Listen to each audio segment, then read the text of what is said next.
Through the University of Kansas Architecture and Design program, I had the opportunity to travel abroad in Southern Europe, specifically in Spain and Portugal, in order to study architecture and how location and history can greatly influence its design. I saw many differences between the architecture in America and the architecture in Southern Europe. Being abroad for the first time opened my eyes to the different ways cities are arranged and how this influences their architecture and ultimately how people function within the city.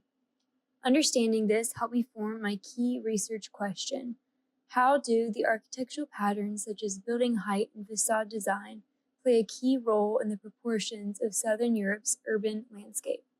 A distinct architectural pattern I noticed during the first few days of the trip in Barcelona was the scale of the buildings. Each building had similar door heights and window heights and even balconies that felt like they made sense. It created a harmonious feeling and felt almost comforting to walk through. This could be attributed to Barcelona's Gothic quarter, which set a precedent for the scale of buildings in the city.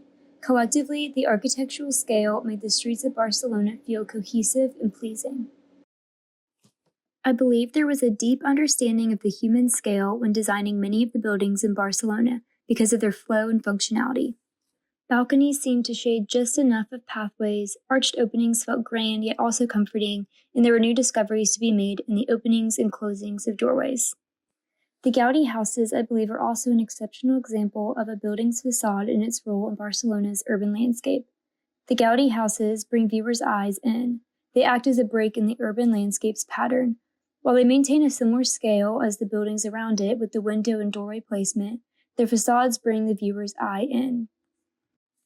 The first Gaudi house we toured, La Pedrera, had a sculpted, undulating facade that was unlike any of the buildings around it. It was located on the corner of the street and allowed the large curtain wall to stand out in an almost jarring way against the traditional architectural styles of the area surrounding it. The second Gaudi house we toured, Casa Batillo, stands out with its brightly colored ceramic tiles to create an eye-catching mosaic. The organic shapes, curved roofline, and influences of nature make this building distinct against Barcelona's much more rigid, defined, and proportioned urban landscape. Porto, Portugal, provided another example of building height in its relationship to the surrounding landscape. Here, the building heights again were very similar. The architecture was more traditional with less Gothic influence, but windows, balconies, and openings were created with similar proportions to create a similar scale. This created almost a sublayer of pattern due to scale. It greatly affected the urban landscape by allowing for open squares and then created curiosity with the alleys that led to different places. Many times in Porto, these glimpses into new areas directed the eye out towards the water. Taking note of this pattern helped me to understand more deeply the relationship between the river of Porto and to those who live in Porto. The facades of many buildings in Granada, Spain were very similar, like most of the previous locations we visited. The Moorish architectural style provides a cohesive facade design that feels consistent.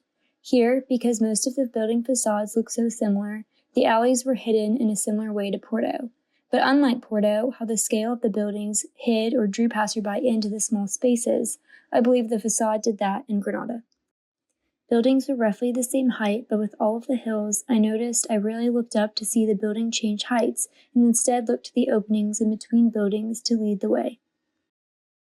This active opening and closing of streets and pathways was different than the other locations because the landscapes rarely became a traditional square like in Porto, or a quiet courtyard. Instead, the landscapes of Granada opened to more paths, houses, and driveways that typically led you further up, so that if you turned around, you could see the Alhambra, the most iconic building of Granada. Like Porto, the glimpses I caught between the opening and closing of the landscape were of the most important parts to that location, like the river is to Porto and Alhambra is to Granada. It felt like the architecture uniquely worked for the area and told that location's story in a hidden kind of way. To me, understanding how a building's height and facade can together influence an area's urban landscape and even tell that area's story was incredibly important, not only for a deeper understanding of my study abroad experience, but also as a guiding principle for my future projects. Knowing how to create interest through pattern and even breaks in pattern in order to influence an individual's experience is arguably one of the most important understandings of an interior designer or architect. Just as the landscapes of Southern Europe harmonized aesthetics and functionality, created emotional connections, and ensured that every design element served a greater purpose, so does the role of a good designer. And it is now my goal to use this knowledge to further the future of design and its impact on humanity.